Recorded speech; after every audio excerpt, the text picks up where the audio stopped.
Nous avons eu un accueil mitigé selon qui on s'adressait et selon qui on dérangeait.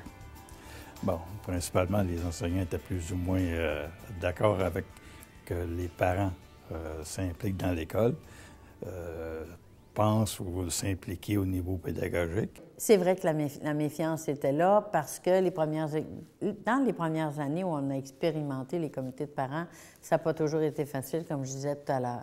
Et l'enseignant dans sa classe disait, moi, j'ai la responsabilité de 30, 32 enfants, 28 enfants, 27 enfants.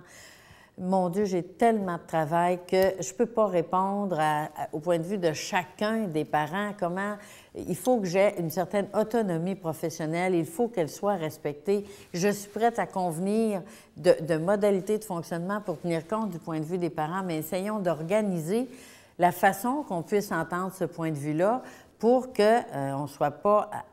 Je ne dirais pas à la merci, c'est pas ce mot-là, mais qu'on ne soit pas interpellé toujours directement par tel ou tel parent, parce qu'on a une vie de classe à organiser, parce qu'on a le suivi des élèves, on a une connaissance comme professionnel de l'éducation, et souvent, c'était remis en cause. Souvent, c'était parce que mon enfant a tel ou tel problème, la démarche pédagogique n'est pas la bonne, l'approche n'est pas la bonne.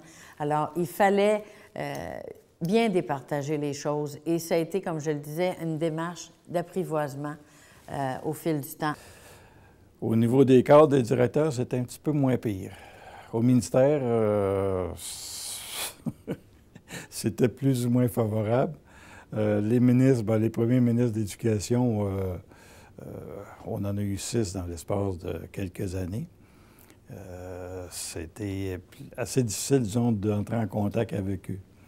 Je pense que j'ai pas vu le ministre de l'Éducation avant d'avoir Jacques-Yvan Morin. Vous savez, les gens du ministère à l'époque, pour moi, ils y étaient fois, mais là, on arrivait, nous autres, on avait des choses, on revendiquait des points, on revendiquait surtout sur le régime pédagogique, les programmes d'études, alors, et c'est tout ça, puis on dit, bien, quelles compétences ils ont, ces gens-là, pour être capables de nous en parler, ou quelque chose comme ça. Fait que là, c'était pas une question d'expérience, mais on élève des enfants, on les a, nous autres, tous les jours, et puis là, on les voit évoluer, puis ils arrivent de l'école. Alors, on apprend que vous vouliez ou non. Ça a changé, ça a évolué. Les gens, ils ont de la responsabilité, non seulement de la responsabilité, mais ils ont aussi des points de décision qu'ils peuvent faire aujourd'hui. À l'époque, vous savez, une décision du comité d'école ou de la fédération, ça n'a pas très bien reçu, très, très fort. Maintenant, aujourd'hui, les parents sont là. Ils sont là ils vont évoluer avec le système et puis je suis convaincu que c'est quand même une chaîne qui est très importante.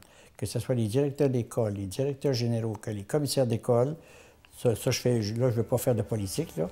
Et là, ils ont fait des fusions, enfin, vous pouvez aller on peut aller n'importe comment là-dessus, là, mais il reste que c'est une chaîne fondamentalement importante.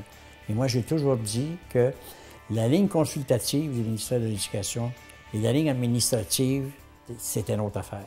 Et les deux ne se croisent pas nécessairement.